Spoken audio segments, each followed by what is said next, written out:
लोग ऐसा बोलते हैं कि फ्लैट ना खरीदो आप। हाँ फ्लैट की वैल्यू गिर जाती है, फ्लैट नहीं हाँ। खरीदो, उससे अच्छा है कि आप लैंड खरीदो। हाँ देखो, आप फ्लैट खरीदो या जमीन खरीदो, उसमें कोई दिक्कत नहीं है। हाँ। दिक्कत यहाँ पे है कि आप खरीदते कहाँ हो। कि कोई भी लैंड या फ्लैट का पैसा नहीं देता, वहाँ पे रहने का पैसा होता है। आज देखो मुंबई का वैल्यू इतना क्यों है? हाँ। क्योंकि हर आदमी को वहाँ पे ही रहना है। आप मुंबई वालों को बोलोगे कि 200 किलोमीटर गांव में जाके रह ले, वो प्रैक्टिकली पॉसिबल ही नहीं। वहाँ पे कोई इकोनॉमिक एक्टिविटी नहीं है। वैसे लोकेशन में रहोगे हाँ। कि जो आपको स्टेशन जाने या एयरपोर्ट जाने में नजदीक जो रहेगा, इंफ्रास्ट्रक्चर होगा वही बात है। तो और जैसे हर एरिया में, हर सिटी में आप जाए तो वहाँ का कोई न्यूयॉर्क तो होगा ही।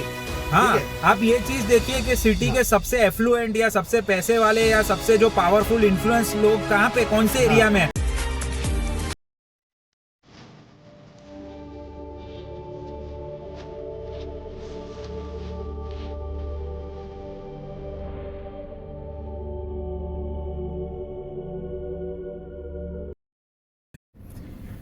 विशाल भाई, मेरा एक सवाल है। बहुत सारे लोग मैंने देखा है कि ये माइंडसेट रखते हैं कि भाई लैंड खरीदो, फ्लैट मत खरीदो, और कोई क्राइटेरिया नहीं बोलते। वो एक ही चीज बोलते हैं कि भाई लैंड का टुकड़ा आप कहीं पे भी ले लो, उसका प्राइस तो बढ़ेगा ही, क्योंकि जमीन बढ़ने वाली नहीं है, बट दुनिया में लोग बढ़ने वाले।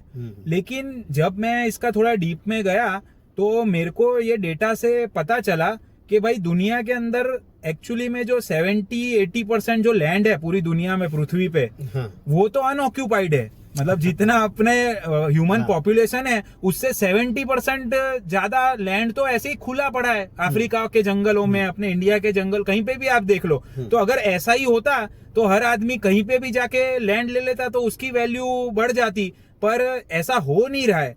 तो इसके पीछे आप कुछ थोड़ा अपना इंसाइट बताइए। हाँ। कि ये परसेप्शन क्यों गलत है? ठीक है, देखो, सबसे पहले बात यह है कि लोग ऐसा बोलते हैं कि फ्लैट ना खरीदो आप। हाँ फ्लैट की वैल्यू गिर जाती है, फ्लैट नहीं हाँ। खरीदो, उससे अच्छा है कि आप लैंड खरीदो। हाँ आपको ऐसा कहा जाता है ज्यादातर। हाँ मगर उसमें हमारे नजरिए से हम लोग ऐसा बोलते हैं कि देखो, कोई भी आपकी कोई भी चीज आप खरीदो, आप लैंड खरीदो, या घर फ्लैट खरीदो खरीदो। या फ्लैट खरीदो, ठीक है? बराबर। तो आपकी वैल्यू तभी बढ़ती है जहाँ पे इंफ्रास्ट्रक्चर डेवलप होता है। ओके। ठीक है, फिर आपको गार्डन बनाए हैं, वहाँ पे कॉलोनी कैसी है, लोकेशन क्या है लोकेशन क्या उसका? है, और पब्लिक कैसी रह रही है इसमें। हाँ, ठीक है, ये जंतरी बोलते हैं हाँ। जिसको, कि वहाँ का पब्लिक क्या है, तो उसका वैल्यू है। हाँ ठीक है, बराबर है। क्योंकि आप जब लोन लेने जाओगे तो आपको ये सब टर्म्स पता चलेगी, तब उन लोगों को तो उस हिसाब से ही ये कैटेगराइज किया है सारी चीजों को।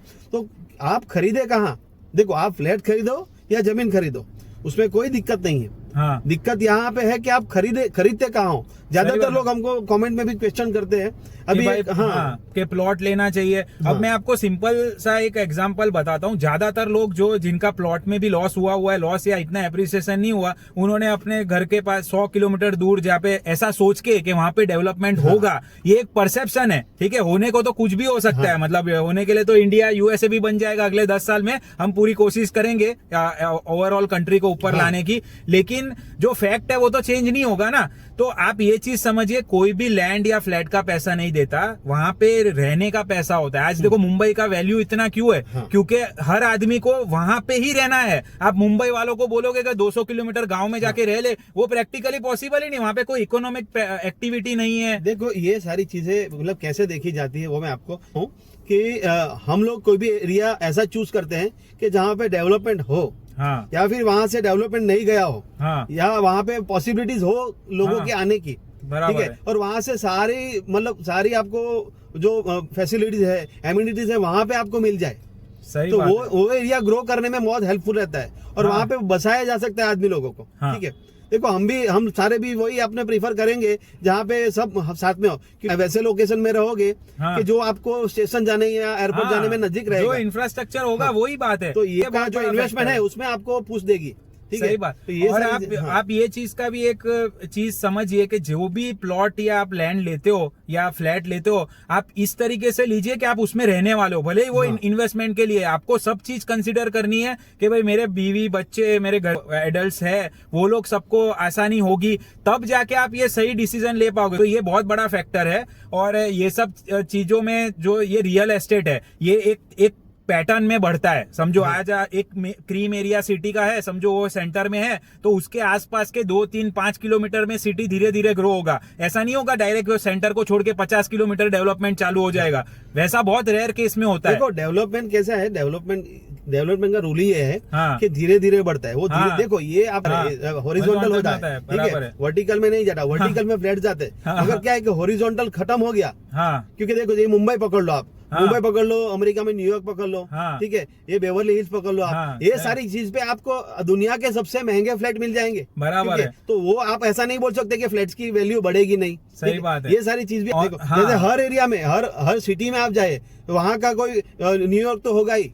हाँ, ठीक है? आप ये चीज देखिए कि सिटी के सबसे एफ्लुएंट या सबसे पैसे वाले या सबसे जो पावरफुल इन्फ्लुएंस लोग कहाँ पे, कौन से एरिया में है। अगर वहां पे आपको प्लॉट मिलता है तो आप लीजिए। आप कंपेयर भी ऐसे कीजिए, जहां पे आप फ्लैट ले रहे हो वहीं पे आप प्लॉट ले रहे हो, तब आप वो दोनों चीज को कंपेयर कीजिए। आप बोलते हो मैं फ्लैट तो सेंटर में लूंगा लेकिन प्लॉट 100 किलोमीटर दूर लूंगा ना, तो 100 किलोमीटर दूर वाला एप्रिशिएट होगा। ये सब है ना देखो, उल्लू मैं बनाने आपको- की स्कीम है। मैं आपको एक एग्जांपल देता हूँ, बहुत बढ़िया हाँ। एग्जांपल है हाँ। कि भाई एक मेरा फ्रेंड था, हाँ। मतलब फ्रेंड ऑफ फ्रेंड था, हाँ। तो उसकी हालत बहुत खराब थी, मतलब हाँ। उसकी बहुत सारी जगह थी। ओके। मतलब सूरत की बात है हाँ। कि सूरत के जो गांव वाला एरिया होता है, जो जहाँ से Outskirt हाईवे होता है। निकलता है, हाँ। ठीक है, मतलब आउट ऑफ टाउन, हाँ। ठीक है, तो वहां पे हाईवे से लग के उसकी जगह थी, मतलब नहीं देख सकता, मतलब 500 बीघा तो कम से कम होगी उसकी जगह, ओहो, ठीक है, ओह। उतनी सारी जगह थी। मगर उस पे क्या है वो कि एकदम जगह खेती लायक थी, खेती भी नहीं होती थी उधर, और उधर सालों से कोई जाता नहीं था, कोई डेवलपमेंट ही नहीं कोई है वहाँ डेवलपमेंट पे। नहीं था। वो उसने बेचने को निकाला था,